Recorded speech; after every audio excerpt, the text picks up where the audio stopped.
2024 election में भर भर के लीडरशिप और एंटरप्रेन्योरशिप लेसन्स है। ये वीडियो में दिखेंगे ऐसे 11 लेसन्स कि क्यों मोदी गवर्नमेंट अपना प्रॉमिस पूरा नहीं कर पाया, 400 पार नहीं कर पाया और सिंगल लार्जेस्ट पार्टी नहीं बन पाया। देखते हैं ये वीडियो में।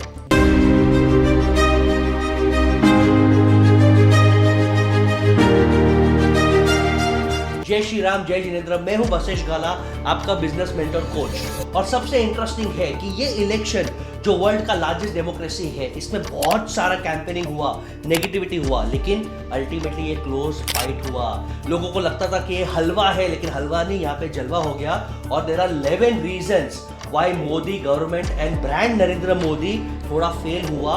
और भले वो मेजोरिटी में आके गवर्नमेंट फॉर्म करेंगे, लेकिन उनके लिए आगे जर्नी स्मूथ नहीं है। रीजन नंबर 1, अहंकार, एरोगेंस। अब की बार 400 पार, ये स्लोगन शायद इनके लिए बैकफायर कर गया। ये टाइम एज एन अलायंस वो शायद 300 पार न कर पाएंगे और इसके लिए वो एरोगेंस, ये ओवर कॉन्फिडेंस इनके लिए भारी पड़ गया। इनकम्बेंसी फैक्टर आ गया कि लोगों को लगा कि हाँ मोदी जी जीतेंगे, हेट वेव में गए नहीं, लोगों ने थोड़ा आलस किया और ये मोदी जी के लिए, बीजेपी के लिए शायद भारी पड़ सकता है। सेकेंड अमेजिंग लीडरशिप लेसन ये है कि भाई रिसर्च और एक्सपर्ट्स की उपाय बहुत ही सॉल्ट के साथ लेना चाहिए। ग्राउंड रियलिटी अलग हो सकता है। हर एग्जिट पोल चिल्ला चिल्ला के बोला था 350 पार, 400 पार, लोगों ने तो गारंटी भी दिया था और आज सबके होश उड़ गए। मालूम है क्यों? हमेशा एक्सपर्ट्स या सर्वे मैटर नहीं करता, ग्राउंड पे क्या चल रहा है वो मैटर करता है। और इसके लिए as an entrepreneur, as a leader, ground reality के साथ जुड़े रहना बहुत इंपॉर्टेंट है। फिलिप कोटलर जो मार्केटिंग के एक्सपर्ट है, उन्होंने कहा था कि मार्केटिंग के भगवान है नरेंद्र मोदी जी। ब्रांड और मार्केटिंग अगर दुनिया में सीखना है तो नरेंद्र मोदी जी से सीखना चाहिए। लेकिन जब आप बहुत ज्यादा मार्केटिंग करते हो और रियलिटी मैच नहीं होता तो लोग शायद फ्रस्ट्रेटेड होते हैं, और यही ब्रांड मोदी के साथ हुआ। इनफैक्ट रिसेंटली लोगों ने यह भी प्रश्न उठाया कि राम मंदिर के ओपनिंग के लिए नरेंद्र मोदी गए, लेकिन राम मंदिर के काम के लिए बहुत लोगों ने सैक्रिफाइसेस किया, जैसे एल के अडवाणी जी, और उनका किधर जिक्र ही नहीं है। रिसेंटली वो मेडिटेशन करने भी गए थे, जो एक प्राइवेट इवेंट होना चाहिए था, लेकिन वहां पे एक जन मेडिटेशन कर रहा है और 5 से 10 कैमरा वाले और वीडियोग्राफर्स हैं। तो शायद मार्केटिंग भी लोगों को और यूथ को थोड़ा ये बैकफायर हुआ, जिनके कारण उनके वोट शेयर शायद कम हो सकते हैं। चौथा रीजन है कोर ऑडियंस। हर बिजनेस को, हर लीडर को अपने कोर ऑडियंस को आइडेंटिफाई करना चाहिए।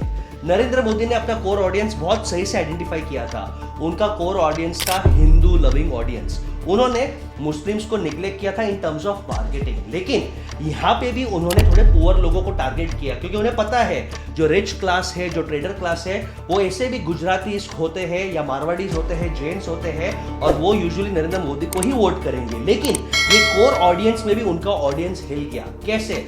फार्मर्स जो गरीब रहते थे, जो पहले नरेंद्र मोदी को सपोर्ट करते थे, वो फार्मर के जब लॉज आए और लॉज को प्रॉपर्ली हैंडल नहीं किया गया, उनके प्रोटेस्ट को कुचला गया, रबर बुलेट्स मारे गए, तो फार्मर्स के अंदर भी नाराजगी हो गई। ऐसे ही नॉर्थ इंडिया में जहां पे उनका अड्डा था, यूपी में वो आज हिल चुके हैं। ब्रांड मोदी आज भी बहुत स्ट्रांग है, लेकिन फ्यूचर में उन्हें कोई भी नया लॉ या पॉलिसी जैसे यूसीसी या वन इलेक्शन वन कंट्री लाना है तो बहुत दिक्कत होगा, क्योंकि अब उनको सबको साथ में लेके जाना पड़ेगा। उनके पास इनफ नंबर्स नहीं है बिल्स पास करने की। फिफ्थ रीजन जो मेरे हिसाब से सबसे इंपॉर्टेंट रीजन है, और वो रीजन का नाम है एब्सोल्यूट पावर करप्ट्स।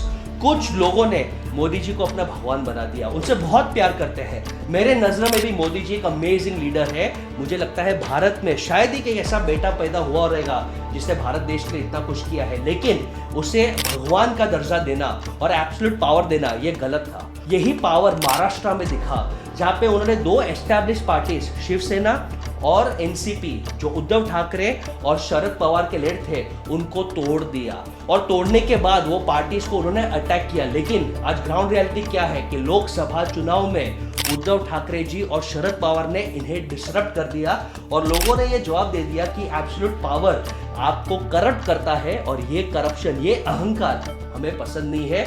6 पॉइंट, एक होशियार व्यक्ति हमेशा कहता है कि कोई भी अपने अपोजिशन या दुश्मन को आप इतना भी चैलेंज मत करो, इतना प्रेशर मत डालो कि वो मजबूरी में आपके पागल बन जाए और आपके ऊपर हमला कर दे, सुसाइड अटैक भी कर दे। मजबूरन ये अपोजिशन पार्टीज एक साथ आ गए। जो पार्टी शायद कोलैबोरेट नहीं करते वो साथ में आ गए। एसपी, कांग्रेस, आम आदमी पार्टी, टीएमसी सब एक साथ आ गए। और जब लोगों ने देखा कि अगर ये बीजेपी ज्वाइन करते हैं तो कोर्ट केस गायब हो जाता है, it is like washing powder Nirma, और अगर ये अपोजिशन में रहते हैं तो उनको जेल में डाला जाता है, तो लोग फ्रस्ट्रेट हो गए। और ये अपोजिशन पार्टीज ने क्या किया, इंडिया के सामने दो ऑप्शन दिया, या बीजेपी या अगेंस्ट बीजेपी।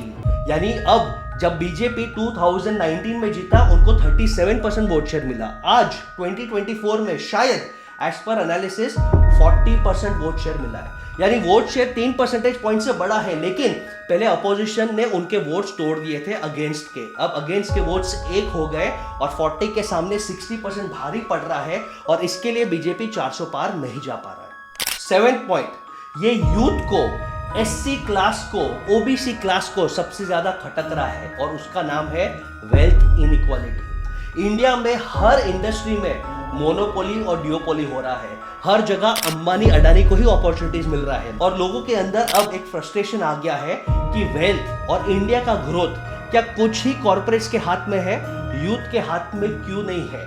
तो ये प्रॉब्लम है, और इसके कारण जो उनका गढ़ था, जो उनका सबसे फेवरेट स्पॉट था यूपी, खास करके जहां पे अयोध्या मंदिर बना, वो कॉन्स्टिट्यूंसी में भी हार रहा है अपना सीट। 9th, ग्राउंड रियलिटी पे भी जब लोगों से बात किया तो लोगों ने रियली में एक्नॉलेज किया कि आज जॉब्स नहीं है।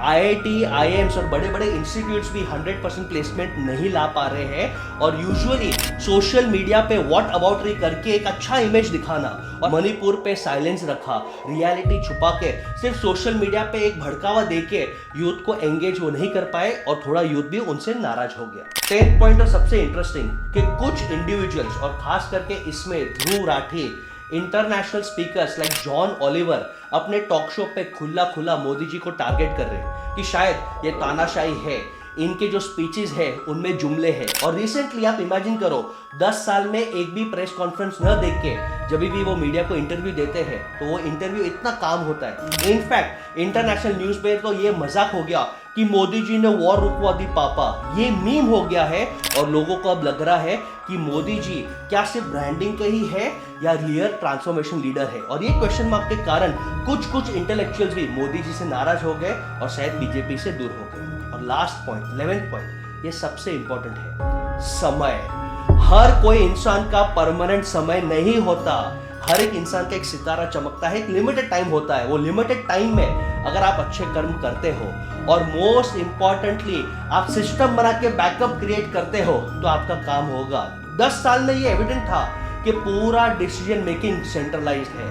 कौन से स्टेट में कौन खड़ा होगा, कौन सीएम बनेगा, किसको टिकट देना है, ये सिर्फ 2 जन ही डिसाइड करते थे, मोदी जी और मोटा भाई अमित शाह। इनफैक्ट अब लोगों को डर है कि मोदी जी के बाद नेक्स्ट लीडर कौन, ये मशीनरी कौन संभालेगा, और यही रिस्क आपके बिजनेस और लाइफ में है। इसके लिए जब समय अच्छा चलता है तब आप और अच्छा काम करो, और बैकअप क्रिएट करो, सक्सेशन प्लानिंग क्रिएट करो, सिस्टम्स में इन्वेस्ट करो, जिसके कारण आप सिर्फ 10 साल के लिए नहीं 100 साल के लिए लंबा चल पाओगे। ये वीडियो पसंद आया तो डेफिनेटली लाइक करो, सब्सक्राइब करो, और लोगों के साथ शेयर करो, जिसके कारण मेरा एनालिसिस सब तक पहुंचे। जय हिंद।